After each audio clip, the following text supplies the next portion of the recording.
and welcome back to another video.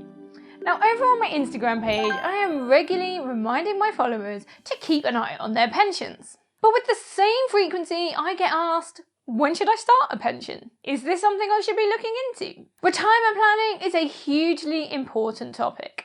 No one wants to spend their final years in poverty, and the key to this is to start planning early. In this video, I will guide you through the answers, including the whys, hows, whens and wheres of this particular topic. Welcome to the Looking After Your Pennies YouTube channel. I'm Charlotte Jessup and I love to talk about all things finance. My jam is financial education, and I have made it my mission to talk about all things saving money, making money, budgeting, investing and pensions.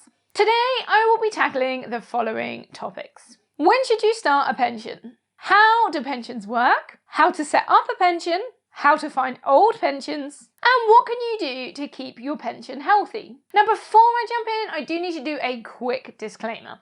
This is not financial advice. It's purely for educational purposes. You need to do your own research to decide what is right for your personal situation. Secondly, because we're talking about pensions and pensions are investing, you need to know that your money can go up or it could go down. So there is a risk involved in doing this. Now, pensions are a big topic and we have a lot to cover in this video, so let's get on with it. When should you start a pension? This is a big question, so it seems like a good place to start. Now, the right answer is probably 10 or 20 years ago, or however far back you could go. And the main reason for this is because pensions are invested. Some aren't, so I'll cover that in a bit too. But for those that are invested, time is really the key here. Investments grow over time and benefit from the effects of compounding returns. Think of this as making money on your money, and then making money on that money, and making money on that money, and so on and so forth. The longer you give yourself to benefit from this, the better it is. So if you haven't got a pension yet, this is probably the best time to start. And notice how I haven't even mentioned age yet. It is not a number. You just need to start at the earliest possible opportunity. So if you don't have a pension yet, it's time to start looking into those options and starting as soon as you can. How do pensions work? Okay, so if you're thinking that this is something that you need to look into, then you probably are wondering where you even start. Pensions are a retirement product. The aim is that you pay into them throughout your working life, and then they pay out when you stop working. The current age that you can access a pension is 55, but this is due to go up to 57 from the 6th of April 2028. There are two main types of pensions. There are defined benefit pensions and defined contribution pensions. Defined benefit pensions are the ones that you are most likely to see in the public sector.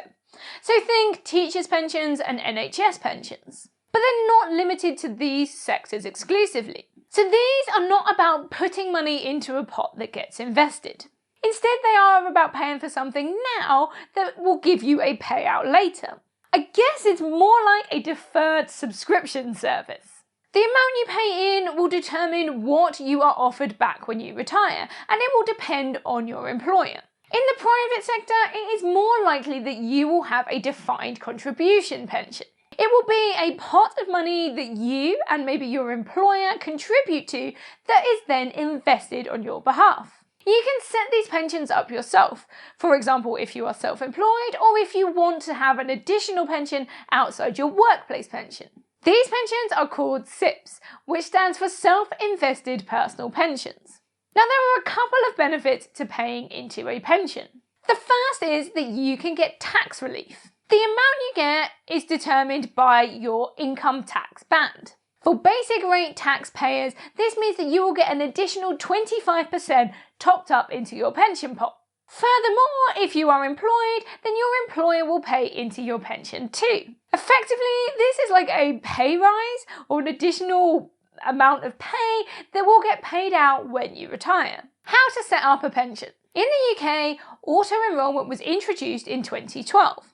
This means that if you're over 22 and you're earning over £10,000 a year, that your employer will have already signed you up for a pension. This means that you could have a pension already. If you made the decision to opt out maybe when you started, then you can opt back in. You'll need to speak to your employer or the HR department to set this up. Now, this is obviously great for those that are employed because they'll get the benefit of employers' contributions too. But what about for those that are self-employed? Well, you can set up a SIP. There are lots of platforms that offer this, such as PensionBee, Raindrop, Vanguard, Wealthify, and pretty much more and more every day. The platform that you choose for your pension will determine the investment options that you have available to you, so you need to do your research and choose wisely. Think about your risk level. Are you prepared to accept a higher risk with the potential for higher returns? What about your morals? Do you want to invest in tobacco, firearms, fossil fuels, etc.? Or would you rather choose to invest in ethical funds? And finally, you need to give much consideration to the fees. Fees can massively corrode your returns over time. So make sure you choose a platform that offers the investments that you want at the lowest fees possible. The sign-up process for most of these is super simple. You need to choose the account that you want, which in this example will be a SIP, enter your personal details, choose the sorts of funds or what you want to invest in, and how much you want to pay in. You can choose to make regular payments or pay when you have the money. The minimum amounts that you will need to set up your pension will depend on the platform you have chosen, so that's something else that you might want to consider too. Now, if you are self-employed, you can pay in either as a sole trader or as a limited company, depending on the setup that you have within your business. How do you find old pensions? This is another question that I get asked a lot. Well, there are 3 options for you. So number 1 is to speak to your old employers. Maybe if you've only had 1 or 2 jobs in the past, this could be the best way to go. You can ring them up, ask them for the pension companies they are using, and then contact those pension companies directly. Number 2 is the pension tracing service. So this is a scheme set up by the government that allows you to find the contact details for your old pensions. I've linked it in the description below so you can check it out. Now, what they won't do is tell you if you have a pension, but they will tell you the contact details. So if you don't fancy contacting your old employers, you can use this service instead to get the details that you need. And then number 3 is to go through a new pension. So some platforms have a service where they will find old pensions for you and then give you the option to transfer those pensions over into your new pension pot. Now, you need to be aware that there may be some fees involved in doing this, so make sure that you read the terms and conditions and also look at your old pensions because they may have an exit fee for this. Whatever you decide to do, make sure you get the full details and you're fully aware of what you are getting yourself into if you decide to move anything around. So what can you do to keep your pension healthy? The main thing to do here is to keep making regular contributions. If you're employed, make sure that you are opted in and your pension will be taken out of your salary. It will also make sure that you get any employers and contributions that you are entitled to too. If you are self-employed, then try to commit to making a regular payment, even if you set this at a lower amount and then top it up when money is good. In addition to this, make sure that you are investing your pension into funds that are working for you. Think about your risk level. People tend to reduce the level of risk that they have around their investments as they get closer to retirement. Therefore, you may need to make some tweaks and adjustments as you come up to that big day where you're going to start making withdrawals. Also, make sure that you're still getting a good return on those investments. And if you're not, you might want to look at some of the other options out there.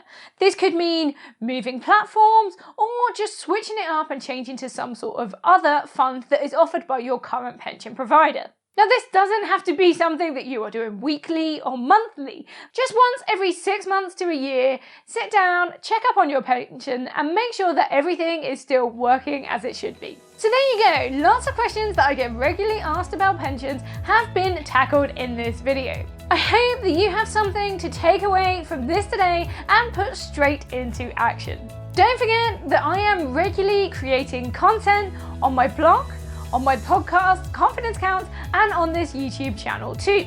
Furthermore, you can find me on Instagram, TikTok, Twitter, Facebook, Pinterest, sharing content on there daily. Also, before you go, don't forget to hit that subscribe button, it's free, and hit the like and leave me a comment too. I would love to know what your takeaway is from this video and what action you are going to take. Thanks for watching, and I will see you in the next one. Bye!